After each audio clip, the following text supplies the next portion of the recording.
जो विवाद है ही नहीं उसको विवाद बनाया क्यों गया? ठीक है, कौशल कांत जी भाई जवाब कोई दीजिए। कॉग्निजेंस ही नहीं गया कि अपराध माना जाए। ठीक है, कौशल कांत जी जवाब दीजिएगा एंड बी स्पेसिफिक। तब अपराध बहुत ही स्पेसिफिक जवाब दूंगा।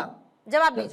कपीस भाई आपने जो मेरी बात से उठाया और बहुत अच्छा किया, और आपने जिक्र किया राजनारायण बनाम इंदिरा गांधी वाले केस का, जिसमें जगमोहन सिन्हा का जो फैसला था उसकी बात आपने की।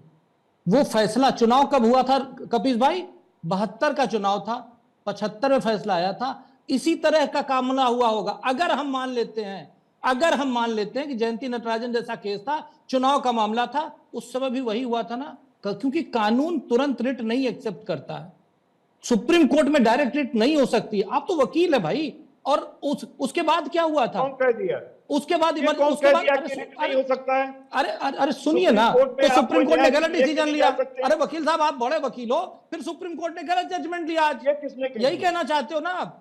मैं तो नहीं जानता। सुप्रीम कोर्ट के नहीं आपको बता दे रहे हैं, सुप्रीम कोर्ट स्वतः संज्ञान भी ले सकती है, एक लेटर से बिल्कुल ले सकती है, लेकिन वो ये नहीं कह सकती है कि आप हाई कोर्ट को संज्ञान नहीं लिया इसलिए हम संज्ञान नहीं लेंगे।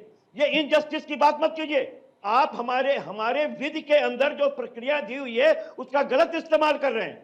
मैं कर रहा हूं। उनके पावर में। अरे भाई, सुप्रीम कोर्ट ने नहीं सुना भैया। पहले हाई कोर्ट चले जाइए। सुप्रीम कोर्ट ने आपकी पिटीशन को रिजेक्ट किया है। सुप्रीम कोर्ट नहीं कह सकता है। कपीस भाई कहीं नहीं लिखा हुआ है, पर सुप्रीम कोर्ट ने आपकी पिटीशन को रिजेक्ट किया है, भारतीय जनता पार्टी ने नहीं किया है। तो आप जाके वहां सर फोड़िए ना भाई, उसमें कहां से आ गए? और यही, अब मैं तो एग्जाम्पल इसलिए बता रहा हूं क्योंकि राजनारायण जी ने जो राजनारायण बनाम इंदिरा का केस हुआ था, उसका चुनाव 72 में हुआ था, जिसका जजमेंट 75 में आया था, जिसके बाद इमरजेंसी लगी थी। और वही उसी की बात कर रहे हैं ना।